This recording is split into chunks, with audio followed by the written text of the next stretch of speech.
ভিতরে এই মুহররমের 10 তারিখকে মানুষ দুইটা ভাবে পালন করে। এক নম্বরে হলো মানুষ মনে করে মুহররমের 10 তারিখ হলো বিজয়ের মাস, বিজয়ের দিন। দ্বিতীয় আরেকটা জায়গায় ভিতরে যখন কারবালা সম্পৃক্ত হয়েছে তারপর থেকে মানুষ মনে করে, মানুষ চিন্তা চেতনা করে এই মুহররমের 10 তারিখ হলো সুখের মাস। যেহেতু পয়গম্বরের দৌহিত্র হযরত হুসাইন রাদিয়াল্লাহু তাআলা আনহু এই দিনে শাহাদাত বরণ করেছিলেন, এজন্য উম্মতে মুসলিমার ভিতরে কিছু কিছু মানুষ এমন আছে যারা এই দিনটাকে সুখের সাথে পালন করে এবং তারা এটাকে সুখ প্রকাশ করে পয়গম্বরের নাতি দৌহিত্র হযরত হুসাইন রাদিয়াল্লাহু তাআলা আনহুর প্রতি দিন থেকে ভালোবাসা এবং মহাব্বত রেখে এই দিনের প্রতি সুখ প্রকাশ করে মুসলমানগুলো পালন করে। এই দুইটা বিষয়, এছাড়া অন্য যতগুলো বিষয় আছে সবগুলো বিষয় হলো অনার্থক, অহেতুক। যেমনভাবে আমরা দেখি মুহররমের 10 তারিখ আসার পরে আমাদের দেশের ভিতরে কিছু মুসলমান, নামধারী মুসলমান আছে যারা মুহররমের 10 তারিখের ভিতরে তাজিয়া মিছিল বাহির করে। কথা বলেন, কথা ঠিক না?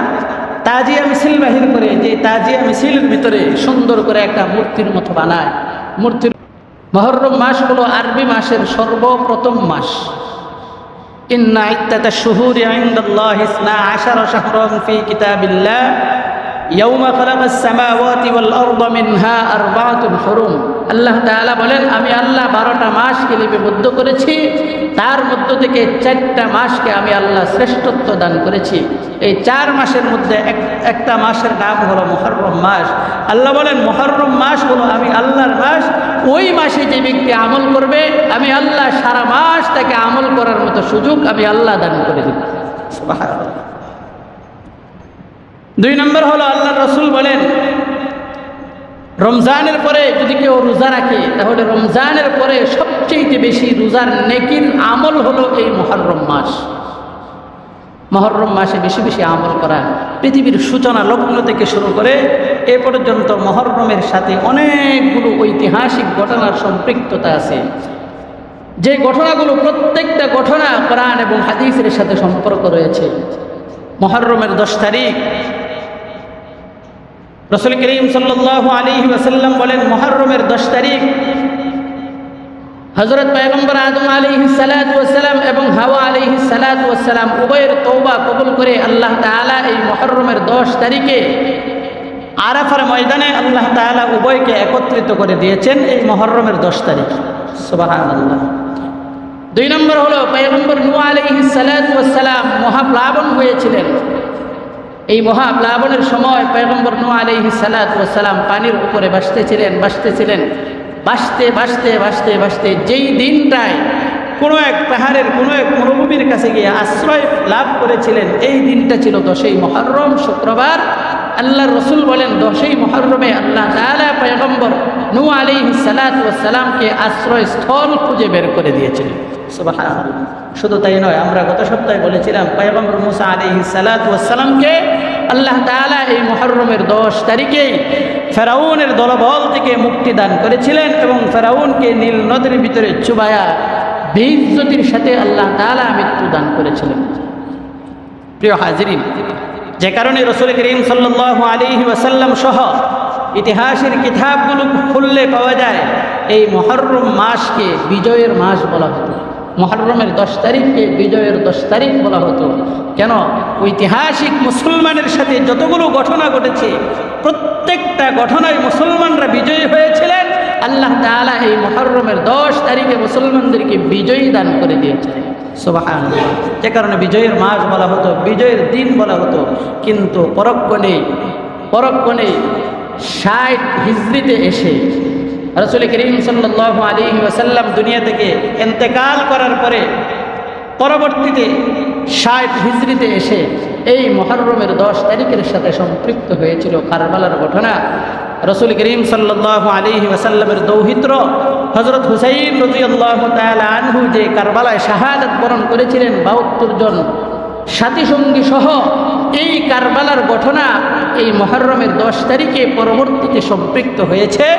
যে কারণেই আমাদের দেশে সারা পৃথিবীর ভিতরে এই মুহররমের 10 তারিখকে মানুষ দুইটা ভাবে পালন করে। এক নম্বরে হলো মানুষ মনে করে মুহররমের 10 তারিখ হলো বিজয়ের মাস, বিজয়ের দিন।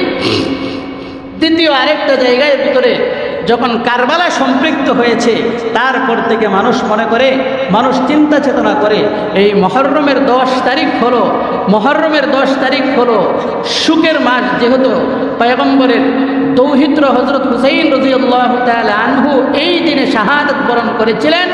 এজন্য উম্মতে মুসলিমার ভিতরে কিছু কিছু মানুষ এমন আছে যারা এই দিনটাকে সুখের সাথে পালন করে এবং তারা এটাকে সুখ প্রকাশ করে পয়গম্বরের নাতি দৌহিত্র হযরত হুসাইন রাদিয়াল্লাহু তাআলা আনহুর প্রতি দিল থেকে ভালোবাসা এবং মহাব্বত রেখে এই দিনের প্রতি সুখ প্রকাশ করে মুসলমানগুলো পালন করে।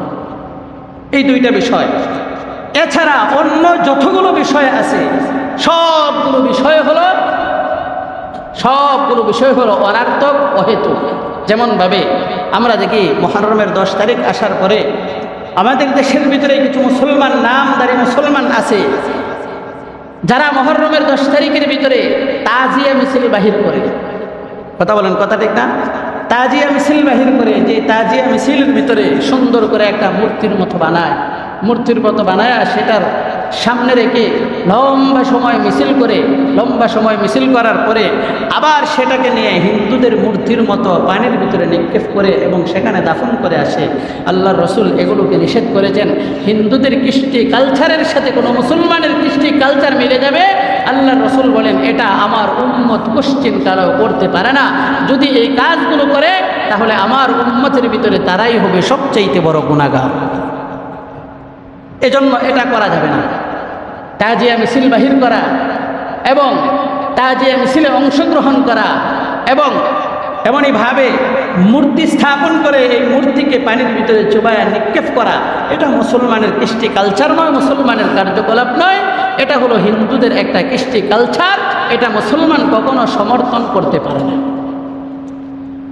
প্রিয় হাজিরিন, আমাদের দেশের ভিতরে মুহররমের 10 তারিখে সরকারি অফিস আদালত যা আছে সব কিছু বন্ধ থাকে। বন্ধ থাকে কেন? এই মুহররমের 10 তারিখে সম্মানের সাথে এবং সুখের সাথে রেখে, এই মুহররমের 10 তারিখটাকে সম্মানের সাথে রেখে, যেহেতু পৃথিবীর সূচনা লগ্ন থেকে ঐতিহাসিক ঘটনাগুলো এই মুহররমের 10 তারিখেই হয়েছেন, সেহেতু আমাদের দেশের ভিতরেও এবং পৃথিবীর বিভিন্ন দেশের ভিতরেও এই মুহররমের 10 তারিখে ছুটির ব্যবস্থা করা থাকে।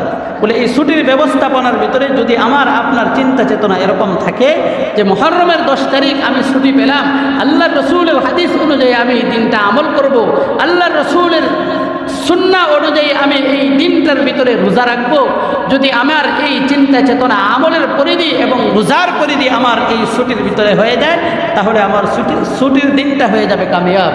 আর আমার যদি এই ছুটির দিনটা এমন হয় যে আমি তাজিয়া মিছিল বাহির করব, আমি অনিসলামিক কার্যকলাপের সাথে জড়িত হব, আমি হাই হাসান আর হাই হুসাইন বলে বলে আমার নিজের শরীরের উপর আঘাত করব, শরীর থেকে রক্ত ঝরাবো, শরীরের উপর আঘাত করব, অস্ত্র প্রচার করব, এটা মুসলমানের কৃষ্টি কালচার নয়, এটা হলো ইহুদি আর শিয়াদের কৃষ্টি কালচার।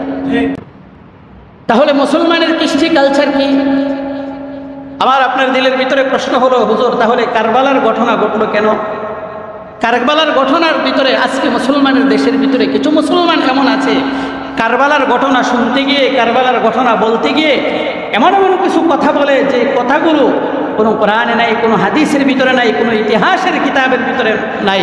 কারবালার ঘটনাগুলো বলতে গিয়ে এজিদকে দোষারোপ করতে গিয়ে, এজিদের উপর কালিমা লেপন করতে গিয়ে, এজিদের বাবা জলিলুল কদর একজন সাহাবী, খাতিবে ওহী যাকে বলা হয়, সেই হযরত মুআবিয়া রাদিয়াল্লাহু তাআলা আনহুকে মুসলমান গালি দিতে দ্বিধাদ্বন্দ্ব করে না।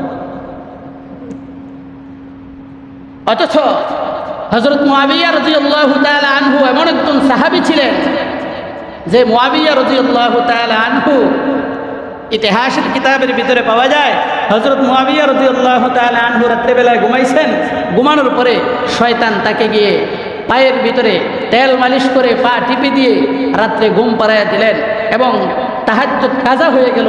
হযরত মুআবিয়া রাদিয়াল্লাহু তাআলা আনহু পরের দিন সকালবেলা থেকে সারাদিন এত পরিমাণ কান্না করেছেন।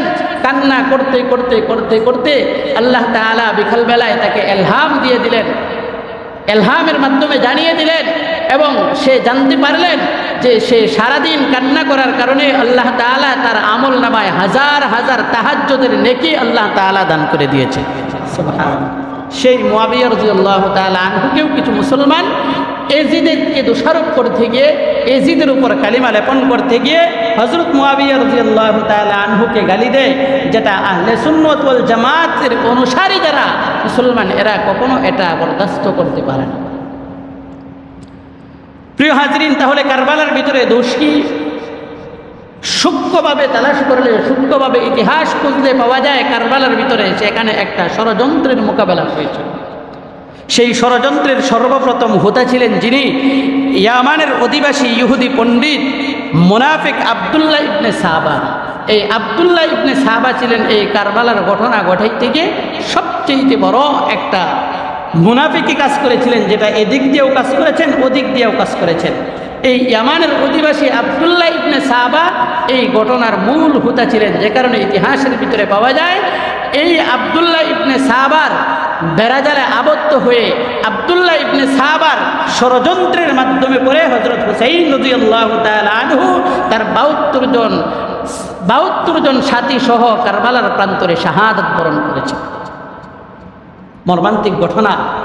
হযরত হুসাইন রাদিয়াল্লাহু তাআলা আনহু যখন খাতিব ওহী হযরত মুআবিয়া রাদিয়াল্লাহু তাআলা আনহু পৃথিবী থেকে চলে গেলেন, চলে যাওয়ার পর এবার তার সন্তান ইয়াজিদ যখন ক্ষমতার মসনদে বসলেন, ক্ষমতার মসনদে বসার পরে সারা পৃথিবী ইরাকের ভিতরে যখন ঘোষণা করে দিলেন যে সারা পৃথিবী মুসলমানদের যতগুলো শহর উপশহর, মুসলমানদের যতগুলো জায়গার ভিতরে মুসলমানের নেতৃত্ব আছে, এই সকল মুসলমানের নেতৃত্বের জায়গার ভিতরে খলিফার দায়িত্ব পালন করবে ইয়াজিদ। এই খবর যখন কুফার ভিতরে প্রকাশ হয়ে গেল, কুফার কিছু মুসলমান তারা ইয়াজিদকে তাদের খলিফা মানতে রাজি হলো না। এদিক দিয়ে হযরত হুসাইন রাদিয়াল্লাহু তাআলা আনহু সহ আহলে বায়াতের কিছু সদস্য তারা বলতে শুরু করলেন, নবীজির দৌহিত্র, নবীজির শরীরের একটা অংশ এখনো পৃথিবীতে নবীজির নাতি হযরত হুসাইন জীবিত থাকা অবস্থায় ইয়াজিদের শাসন নবীর দৌহিত্র হযরত হুসাইন মানতে রাজি হলো না। নবীজি সাল্লাল্লাহু আলাইহি ওয়াসাল্লাম মদিনায় শুয়ে আছেন। হযরত হুসাইন রাদিয়াল্লাহু তাআলা আনহু যখন নিষেধ করলেন যে আমি ইয়াজিদের শাসন, ইয়াজিদের খেলাফত আমি মানতে রাজি না, এমতো অবস্থায় ইয়াজিদের কাছে যখন এই খবর গেল, ইয়াজিদ মদিনার ভিতরে তার প্রতিনিধি গভর্নর পাঠিয়ে দিলেন এবং সে গভর্নর গিয়ে পয়গম্বরের দৌহিত্র হযরত হুসাইন রাদিয়াল্লাহু তাআলা আনহুকে বলতে শুরু করলেন, হুসাইন তুমি খলিফা, ইয়াজিদের হাতে, ইয়াজিদের উপর তুমি কালিমা পড়ে তাকে খেলাফত মেনে নাও, তাকে খেলাফতের দায়িত্বশীল প্রধান হিসাবে তুমি মেনে নাও। হযরত হুসাইন রাদিয়াল্লাহু তাআলা আনহু নিষেধ করলেন, না আমি ইয়াজিদের শাসন, ইয়াজিদের খেলাফত আমি মানতে রাজি না। এমতো অবস্থায় যখন আবার পত্র পাঠিয়ে দিলেন ইয়াজিদের কাছে, ইয়াজিদ যখন এই খবর শুনলেন, ইয়াজিদ এই খবর শোনার পরে আবার গভর্নরকে নির্দেশ দিয়ে দিলেন মদিনার জেলখানার ভিতরে, মদিনার জেলখানায় হযরত হুসাইনকে আবদ্ধ করে দাও। এবার সে ব্যক্তি চিন্তা করলেন, যদি মদিনার জেলখানার ভিতরে হযরত হুসাইনকে আবদ্ধ করা হয় তাহলে হুসাইনের অনুসারী যারা আছে তারা 1 ঘন্টার ভিতরে হুসাইনকে জেলখানা থেকে বাহির করে নিয়ে যাবে এবং সেখানে পরিস্থিতি সামাল দিতে কষ্ট হয়ে যাবে। আবার হযরত হুসাইন রাদিয়াল্লাহু তাআলা আনহুর কাছে তার গভর্নর প্রতিনিধি গিয়ে কানে কানে বলতে শুরু করলেন, নবীজির দৌহিত্র হযরত হুসাইন, আমাকে ইয়াজিদের পক্ষ থেকে গভর্নর বানিয়ে মদিনার জমিনের ভিতরে পাঠানো হয়েছে এবং বলা হয়েছে তুমি হুসাইন যেন ইয়াজিদের হাতে কালিমা পড়ে ইয়াজিদের শাসনগুলো মেনে নাও, ইয়াজিদের খেলাফত যেন তুমি মেনে নাও। হযরত হুসাইন বলতে শুরু করলেন, আমি নবীজির দৌহিত্র থাকা অবস্থায় আমি ইয়াজিদের শাসন এবং জালিমের শাসন আমি কখনো মানতে রাজি হলাম না, আমি মানতে পারবো না। হযরত হুসাইনকে ডাক দিয়ে বলা হলো, হুসাইন যদি তুমি ইয়াজিদের শাসন না মানো তাহলে তোমার প্রতি নির্দেশনা হলো, তোমার প্রতি আদেশ হলো তোমাকে মদিনার জেলখানায় আবদ্ধ করা হবে। কিন্তু না না, আমি তোমাকে মদিনার জেলখানায় আবদ্ধ করব না, বরং তুমি এখান থেকে হিজরত করে মক্কায় চলে যাও। আল্লাহর পয়গম্বরের দৌহিত্র চোখের পানিগুলো ছেড়ে দিয়ে নবীজির রওজার সামনে গিয়ে ডাক দিয়ে বলে, ইয়া রাসূলুল্লাহ, আপনি ইসলামের কথা বলতে গিয়ে, ও আমার নানা যান, আপনি দ্বীনের দাওয়াত দিতে গিয়ে মক্কায় থাকতে পারেন নাই। মক্কার কাফের মুশরিক বেঈমানদের নির্যাতনে আপনি মদিনায় হিজরত করে চলে এসেছিলেন। আর আজকে আপনি নবীজি মদিনার জমিনের ভিতরে শুয়ে আছেন। আমি এজিদের শাসন না মানার কারণে আমি মদিনায় থাকতে পারি নাই, মক্কায় হিজরত করে চলে যেতে হবে। এদিক দিয়ে পয়গম্বরের দৌহিত্র হুসাইন রাদিয়াল্লাহু তাআলা আনহু যখন মক্কায় চলে গেলেন, মক্কায় চলে যাওয়ার পর এবার কুফা থেকে বারবার চিঠি আসতে শুরু করলেন, ও হুসাইন, আমরা এজিদের খেলাফত মানতে রাজি না, তুমি আমাদের কুফার জমিনের ভিতরে চলে আসো, আমরা হুসাইন তোমার হাতে কালিমা পড়ে তোমার কাছে বায়াত গ্রহণ করব। হযরত হুসাইনের কাছে কিতাবের ভিতরে, ইতিহাসের কিতাবের ভিতরে পাওয়া যায়, একটা নয় দুইটা নয়, প্রায় 350 চিঠি হুসাইনের কাছে চলে আসলেন।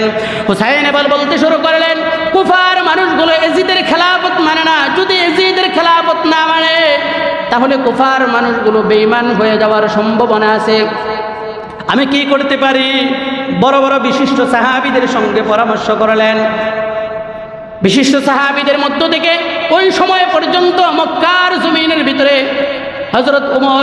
হযরত উমর নামে একজন সাহাবী ছিলেন এবং আরো অন্যান্য বিশিষ্ট সাহাবীগুলো উপস্থিত ছিলেন। সাহাবায়ে কেরাম বললেন, কুফার মানুষগুলোর চরিত্র ভালো না, তোমার বাবা আলীর সঙ্গেও তারা ভালো আচরণ করে নাই, কুফার মানুষগুলোকে আমরা ভালো করেই চিনি, আমাদের পূর্বের তিক্ত অভিজ্ঞতা রয়েছে, বিদায় হুসাইন তোমাকে কুফার জমিনে যাওয়ার জন্য আমরা নিষেধ করে দিলাম। আবার হুসাইন রাদিয়াল্লাহু তাআলা আনহু কারণ নিষেধাজ্ঞা না শুনে যখন কুফার জমিনের ভিতরে যাবে সিদ্ধান্ত গ্রহণ করলেন।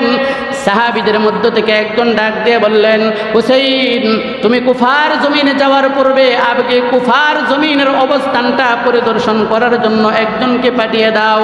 হযরত হুসাইন রাদিয়াল্লাহু তাআলা আনহু বলতে শুরু করলেন, তাহলে কাকে পাঠিয়ে দিব? হযরত হুসাইন রাদিয়াল্লাহু তাআলা আনহু তার চাচাতো ভাই মুসলিম ইবনে আকিলকে সেখানে পাঠিয়ে দিলেন। মুসলিম ইবনে আকিল কুফার জমিনে গেলেন, তার সাথে ছোট্ট 2টা শিশু মাসুম বাচ্চাকে নিয়ে গেলেন। কুফার জমিনে যাওয়ার পরে কুফার মানুষগুলো তার সঙ্গে সুন্দর আচরণ করলেন, ভালো আচরণ করতে শুরু করলেন। মদিনার উদ্দেশ্যে চিঠি লিখবেন, হুসাইনের উদ্দেশ্যে চিঠি লিখবেন। এমন সময় কুফার মানুষগুলো ডাক দিয়ে বলতে শুরু করলেন, ও মুসলিম ইবনে আকিল, হযরত হুসাইনের নামের উপরে তোমার হাতে হাত রেখে আমরা কালিমা পড়ে নতুন বায়াত গ্রহণ করতে চাই। হাজার হাজার মানুষগুলো যখন তার হাতের ভিতরে হাত রেখে কালিমা পড়ে বায়াত গ্রহণ করলেন, মুসলিম ইবনে আকিল বলতে শুরু করলেন, ও আমার ভাই হুসাইন, তুমি কুফার জমিনের দিকে চলে আসো, কুফার মানুষগুলোর আচরণ বড় ভালো, কুফার মানুষগুলোর ব্যবহার বড় ভালো। এদিক দিয়ে যখন এজিদ শুনতে পারলেন কুফার জমিনে মুসলিম ইবনে আকিল হুসাইন রাদিয়াল্লাহু তাআলা আনহুর চাচাতো ভাই তার হাতের ভিতরে হাত রেখে শত শত মানুষ যখন মুসলমান হলেন এবং তার হাতে বায়াত গ্রহণ করলেন, এই খবর শোনার পরে এজিদ তার গভর্নর পাঠিয়ে দিলেন। এজিদ যখন তার গভর্নর পাঠিয়ে দিলেন উবাইদুল্লাহ ইবনে জিয়াদকে ঘোষণা করলেন, যেই কুফার জমিনের ভিতরে যেই মুসলিম ইবনে আকিল এসেছে তাকে তুমি হত্যা করো এবং তার উপর জুলুম করো, তার হাতে যারা বায়াত গ্রহণ করেছে সবাইকে তোমরা বেষ্টন করো। উবাইদুল্লাহ ইবনে জিয়াদ যখন তার সৈন্যবাহিনী সকলকে নিয়ে সেখানে গেলেন, গিয়ে মুসলিম ইবনে আকিলকে ঘেরাও করে ফেললেন এবং মুসলিম ইবনে আকিলকে হত্যা করলেন। তার সাথী সঙ্গী যারা হুসাইন রাদিয়াল্লাহু তাআলা আনহুর হাতে কালিমা পড়ে বায়াত গ্রহণ করলেন, এই বায়াতের মুসলমানগুলো একে একে এজিদের উবাইদুল্লাহ ইবনে জিয়াদের পক্ষ অবলম্বন করতে শুরু করলেন। নিজেরা বাঁচার জন্য হযরত মুসলিম ইবনে আকিল তাকে হত্যা করার পূর্বে উবাইদুল্লাহ ইবনে জিয়াদ ডাক দিয়ে বলে, তোমার মৃত্যুর আগে তোমার কোনো চাওয়া পাওয়া আছে কিনা? উবাইদুল্লাহ ইবনে জিয়াদ আবার ডাক দিয়ে বলে, মুসলিম ইবনে আকিল ডাক দিয়ে বলে, উবাইদুল্লাহ ইবনে জিয়াদ শোনো, আমার মৃত্যুর আগে একটা খবর হুসাইনের কানের ভিতরে পৌঁছায়া দাও, একটা মাত্র চিঠি পৌঁছায়া দাও। কেন? আমি তো সুন্দর করে লিখে দিয়েছি কুফার মানুষগুলো বড় ভালো, কুফার মানুষগুলোর ব্যবহার ভালো, আমার ভাই হুসাইন এই জমিনের ভিতরে আগমন করবে, তাকেও তো তোমরা হত্যা করে ফেলবে। এই চিন্তা চেতনার উপর ভিত্তি করে যখন চিঠিগুলো লেখা হলো, চিঠিগুলো যখন হুসাইন রাদিয়াল্লাহু তাআলা আনহুর কাছে পৌঁছে গেলেন, হুসাইন ততক্ষণেই তার কাফেলাগুলো নিয়ে, সাথী সঙ্গীগুলো নিয়ে যখন উপস্থিত হবেন, এমন সময় হুসাইনের হাতে চিঠিগুলো প্রকাশ হয়ে গেল। হুসাইন চিঠিগুলো দেখতে পেলেন তার চাচাতো ভাই মুসলিম ইবনে আকিলকে হত্যা করা হয়েছে। হুসাইন রাদিয়াল্লাহু তাআলা আনহু বলতে শুরু করলেন, আমার ভাই মুসলিম ইবনে আকিলকে কেন হত্যা করা হলো, আমি তাদের সাথে কথা বলবো, তাদের কাছ থেকে জবাব নিব কেন তাকে হত্যা করা হলো। হুসাইন রাদিয়াল্লাহু তাআলা আনহু যখন কুফার জমিনের দিকে ঢুকবে, এমন সময় ফোরাত নদীর কাছে কারবালার প্রান্তরে ইয়াজিদ এবং উবাইদুল্লাহ ইবনে জিয়াদের একটা সৈন্যবাহিনী সেখানে পাঠিয়ে দেওয়া হলো। সৈন্যবাহিনী যাওয়ার পরে এবার হুসাইন রাদিয়াল্লাহু তাআলা আনহুকে কারবালার প্রান্তরে আটক করে ফেললেন, চতুর্পাশে বেষ্টন করে ফেললেন। উবাইদুল্লাহ ইবনে জিয়াদ ডাক দিয়ে বলে, হুসাইন তুমি আর সামনে এক চুল পরিমাণ অগ্রসর হতে পারবে না, যদি সামনে অল্প সময় আগাও তাহলে তোমাকে এই জমিনের ভিতরে হত্যা করা হবে। আবার হুসাইন রাদিয়াল্লাহু তাআলা আনহু ডাক দিয়ে বলতে শুরু করলেন, ও উবাইদুল্লাহ ইবনে জিয়াদ, আমি তো তোমাদের সাথে যুদ্ধ করার জন্য আসি নাই, আমি তো তোমাদের সাথে জিহাদ করার জন্য আসি নাই। আমি যদি তোমাদের সাথে জিহাদ করার জন্য, যুদ্ধ করার জন্য আসতাম, তাহলে আমার কুলের ছোট্ট শিশু মাসুম বাচ্চাটা আলী আসগর তাকে আমার সাথে করে নিয়ে আসতাম না। আমি যদি জিহাদ যুদ্ধ করার জন্য এখানে উপস্থিত হতাম, তাহলে আমার সাথে করে কাফেলার ভিতরে মহিলাদেরকে নিয়ে আসতাম না। এই খবর বলার পরে হুসাইন রাদিয়াল্লাহু তাআলা আনহু বলতে শুরু করলেন, ও উবাইদুল্লাহ ইবনে জিয়াদ শোনো, আমি যেই জায়গার ভিতরে এসেছি তোমাদের কাছে তিনটা প্রস্তাবনা আমি রাখতে চাই। এক নম্বর প্রস্তাবনা হলো, আমি তোমাদের কাছে এক নম্বর প্রস্তাবনা রাখতে চাই, আমি তোমাদের সাথে যুদ্ধ করতে আসি নাই, আমি তোমাদের সাথে সন্ধি করতে এসেছি। আমি নিজের ইচ্ছায় এখানে আসি নাই, আমাকে আনা হয়েছে। আমাকে তোমরা মক্কায় ফিরে যেতে দাও, এক নম্বর আমার প্রস্তাবনা।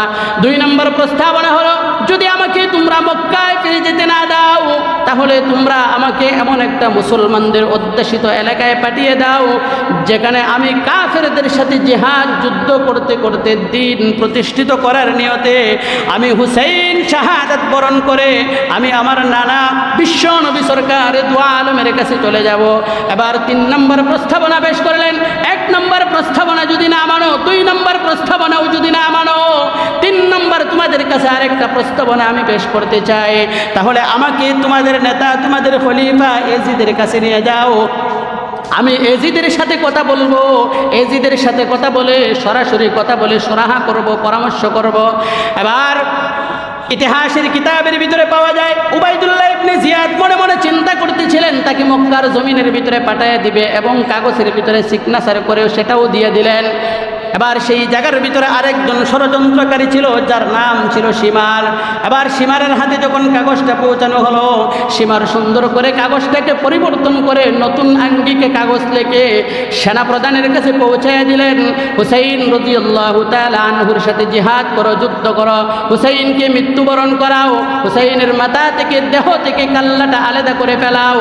এই খবর যখন সেনাপতির কাছে চলে গেল, সেনাপতি বলতে শুরু করলেন, আমি গতকালকে রাত্রে এশারের নামাজ আদায় করেছি ফোরাত নদীর পাশে কারবালার প্রান্তরে। এই জায়গার ভিতরে এমন সময় হুসাইন রাদিয়াল্লাহু তাআলা আনহু ইমামতি করেছিলেন, আর আজকের এই সময়ের ভিতরে আমি হুসাইনের দেহ থেকে কাল্লা আলাদা করব, আমি সেনা প্রদান করতে পারবো না। এমন সময় বলতে শুরু করলেন, যদি করতে না পারো তাহলে তুমি তোমার পদ থেকে তুমি অবসর গ্রহণ করো। এবার সীমার বলতে শুরু করলেন, তুমি যদি তোমার পদ তোমার স্বইচ্ছায় ছেড়ে দাও, তাহলে এই পদটা আমি সীমার গ্রহণ করব। এবার সীমার সেনা প্রধানের দায়িত্ব পেয়ে গেল। সীমার যখন সেনা প্রধানের দায়িত্ব পেয়ে হুসাইন রাদিয়াল্লাহু তাআলা আনহুকে স্পষ্ট জানিয়ে দিলেন এবং বলতে শুরু করলেন, ও হুসাইন, তোমার তিনটা প্রস্তাবনার মধ্য থেকে কোনো একটা প্রস্তাব আমরা মানতে রাজি না, বরং তোমার সাথে আমরা যুদ্ধে নিমজ্জিত হতে চাই, তোমার সাথে জিহাদ করতে চাই।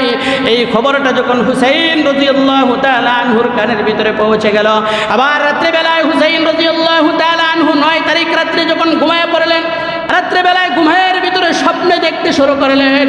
বিশ্বনবী সরকার দু আলম হুসাইন রাদিয়াল্লাহু তাআলা আনহুকে ডাক দিয়ে বললেন, ও হুসাইন, আগামীকাল সন্ধ্যার পরেই তোমার সাথে আমার সাক্ষাৎ হবে। আবার হুসাইন ঘুম থেকে লাফ দিয়ে জাগ্রত হয়ে পড়লেন। জাগ্রত হয়ে মুস্কি মুস্কি হাসতে শুরু করলেন। হুসাইনের বোন জয়নাব এবার ডাক দিয়ে বলতে শুরু করলেন, ও আমার ভাই, ঘুম থেকে কেন জাগ্রত হলে এবং জাগ্রত হয়ে কেন হাসতে শুরু করলে? আবার হুসাইন রাদিয়াল্লাহু তাআলা আনহু বলতে শুরু করলেন, ও আমার বোন, শোনো, আমি যখন ঘুমিয়ে পড়লাম আমার নানা জান বিশ্বনবী সরকার দু আলম আমাকে স্বপ্নে দেখাইলেন আগামীকাল সন্ধ্যার পরে আমার নানা জানের সাথে আমার সাক্ষাৎ হয়ে যাবে। সুবহানাল্লাহ। যখন এই খবরটা বলতে শুরু করলেন, আবার জয়নাব বুঝতে পারলেন হযরত হুসাইনের হায়াত এই জমিনের ভিতরে শেষ, কারবালার প্রান্তরেই মারা যাবে। সকাল থেকে যুদ্ধ শুরু হয়ে গেল। অনেক লম্বা ইতিহাস, লম্বা কাহিনী। যুদ্ধ শুরু হয়ে গেল। হযরত হুসাইন রাদিয়াল্লাহু তাআলা আনহু চোখের সামনে একজনের পর একজন জিহাদে যাচ্ছে, শাহাদাতের অমীয় পালন করে এখান থেকে ফিরে আসছে।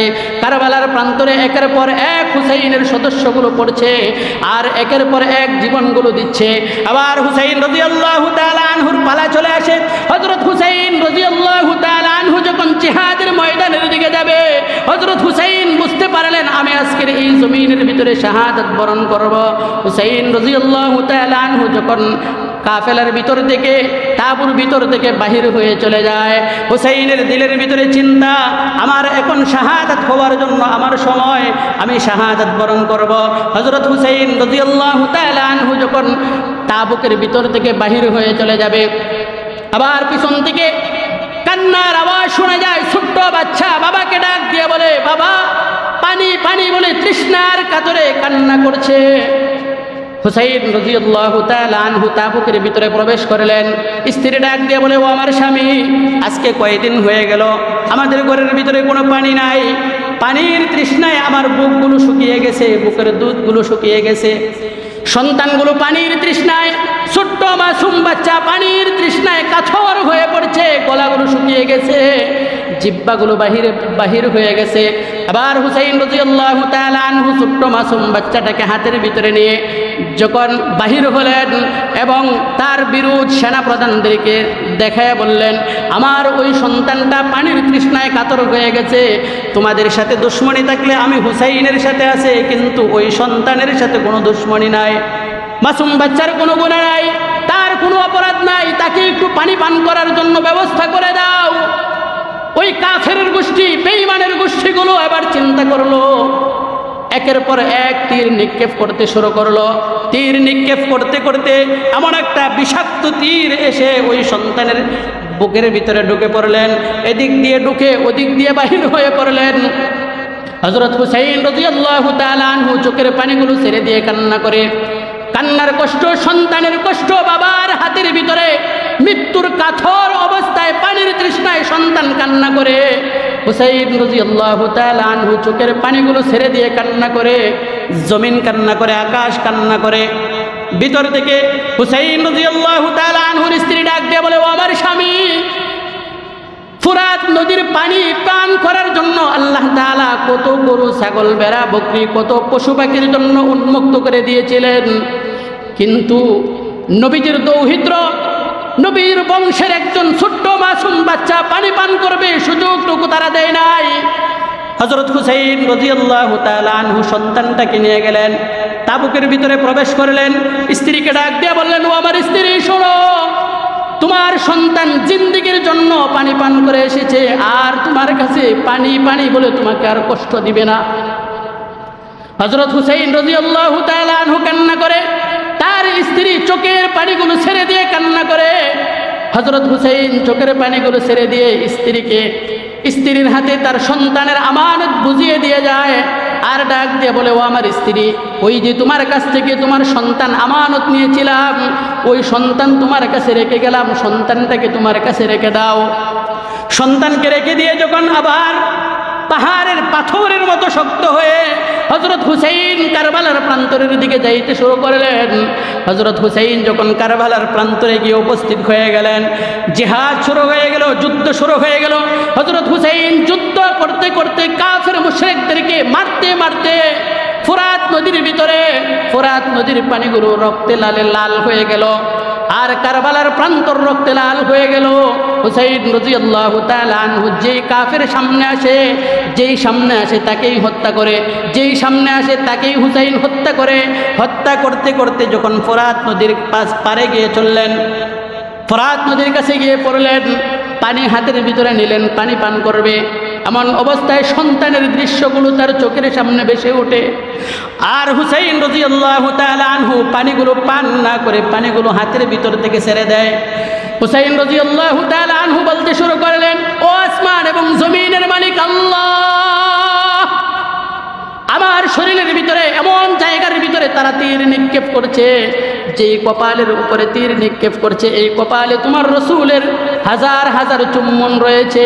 আমার বুকের ভিতরে তীর নিক্ষেপ করেছে, আমার বুকের সাথে বিশ্বনবীর বুক লাগিয়েছে।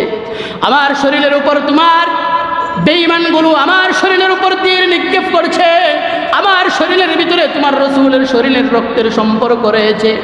এভাবে চোখের পানিগুলো ছেড়ে দিয়ে মুক্ত আকাশের ভিতরে যখন সেজদায় পড়ে গেলেন, হুসাইন রাদিয়াল্লাহু তাআলা আনহু সেজদায় পড়ে গিয়ে আল্লাহর কাছে দোয়া করতে শুরু করলেন, ও আসমান এবং জমিনের মালিক আল্লাহ, আমি এই জমিনের ভিতর থেকে ফেরত যেতে চাই না।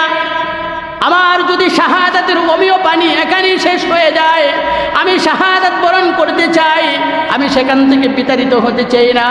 আমি আমার নানা জানের সাথে সাক্ষাৎ করতে চাই। আমার নানা জান আমাকে স্বপ্নে দেখিয়েছেন আমি এখান থেকে বিদায় হওয়ার সঙ্গে সঙ্গে আমার নানা জানের সাথে সাক্ষাৎ হবে। এমন অবস্থায় ওই সীমারগুলো তাকে এসে সিজদারত অবস্থায় তার পিঠের উপর আঘাত করলেন, দেহ থেকে কাল্লাটাকে একটা কূপ দিয়ে আলাদা সরায় ফেললেন। হযরত হুসাইনের লাশটা জমিনের ভিতরে পড়ে গেল। আর কাফের মুশরিক বেঈমানগুলো বলতে শুরু করলো, হুসাইনের লাশের উপর দিয়ে গোরাকে প্রবাহিত করে দাও, হুসাইনের লাশের যেন কোনো চিহ্ন ভিন্ন না থাকে। এভাবে হযরত হুসাইন রাদিয়াল্লাহু তাআলা আনহুকে শাহাদাত বরণ করাইলেন। ওদিক দিয়ে মদিনার ভিতরে একজন সাহাবী শুয়ে আছেন, আল্লাহর রাসূলকে দেখতে শুরু করলেন। আল্লাহর রাসূল বড় পেরেশান অবস্থায় আছে। সাহাবী জিজ্ঞাসা করলেন, ইয়া রাসূলুল্লাহ, ইয়া হাবিবাল্লাহ, আপনি আজকের এই দিনের ভিতরে এত পেরেশান হওয়ার কারণ কি? আল্লাহর রাসূল ডাক দিয়ে বলে, ও আমার সাহাবী শোনো, আমার দৌহিত্র হযরত হুসাইন রাদিয়াল্লাহু তাআলা আনহু কারবালার প্রান্তরে গিয়ে শাহাদাত বরণ করেছে। অল্প কিছুক্ষণ করে আমার নাতির সঙ্গে আমার সাক্ষাৎ হয়ে যাবে। পরক্ষণে মক্কার জমিনের ভিতরে থেকে ওমর স্বপ্ন দেখতে শুরু করলেন। ওমর স্বপ্নে দেখলেন, ঘুমিয়ে পড়লেন। এমন সময় স্বপ্ন দেখলেন আল্লাহর রাসূল একটা হাতির ভিতরে পেয়ালা নিয়ে কারবালার প্রান্তরে দৌড়ায়।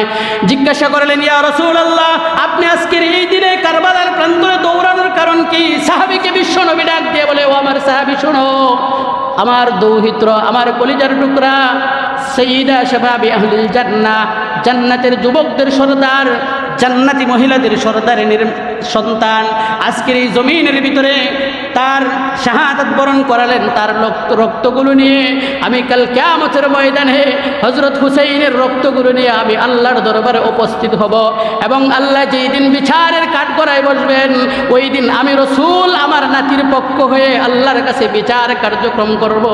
বিচারের জন্য আমি বিচার দাবি করব। আল্লাহর রাসূলের সাহাবায়ে ইকরাম এই স্বপ্নগুলো দেখার পরে আবার সাহাবায়ে ইকরাম বলতে শুরু করলেন, হযরত হুসাইন শাহাদাত বরণ করেছে, এজিদের হাতের ভিতরে শাহাদাত বরণ করেছে। আর আজকের এই পৃথিবীতে এই শাহাদাতের অমীয় পানিকে কিছু মুসলমান আছে যারা সঠিক ইতিহাসটাকে বিকৃত করে হযরত মুয়াবিয়ার সন্তান এজিদের উপর কালিমা লেপন করে এবং হযরত হুসাইনকে বিভিন্ন ভাষায় কথা বলতে শুরু করে। কিন্তু মুসলমানের সন্তানগুলো ইতিহাস বিক্রি করতে পারে না। মুসলমানের সন্তানগুলোর দায়িত্ব হলো সঠিক ইতিহাসগুলো শুনে সঠিক ইতিহাসগুলো পালন করা, এটা প্রত্যেকটা মুসলমানের দায়িত্ব। এজন্য আজকের এই পৃথিবীর জমিনে যে সমস্ত মুসলমান আছে, প্রত্যেকটা মুসলমানের দিলের ভিতরে যদি হযরত হুসাইনের ভালোবাসা আর মোহাব্বত থাকে, আল্লাহর রাসূল বলেন কিয়ামতের ময়দানে ওই মুসলমানগুলো হুসাইনের সাথে হাসর নাসর হয়ে তারা জান্নাতে প্রবেশ করবে। এজন্য প্রিয় হাজরিন, এই কারবালার প্রান্তরে হযরত হুসাইন হুসাইন রাদিয়াল্লাহু তাআলা আনহু শাহাদাত বরণ করলেন। এরপরে আরও অনেক লম্বা কথা রয়েছে।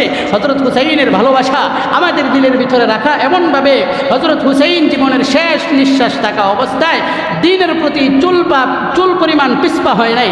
একজন মুসলমান যদি হযরত হুসাইনের ভালোবাসা তার দিলের ভিতরে থাকে, মুহাব্বত যদি তার দিলের ভিতরে থাকে, মুসলমানও দ্বীন থেকে পিছপা হতে পারবে না। নিজের জীবনের শেষ বিন্দু রক্ত দিয়ে হলেও দ্বীনের উপর অটল থাকবে। আল্লাহ তাআলা আমাদের সকলকে দ্বীনের উপর চলার তৌফিক দান করেন। সকলে পড়ে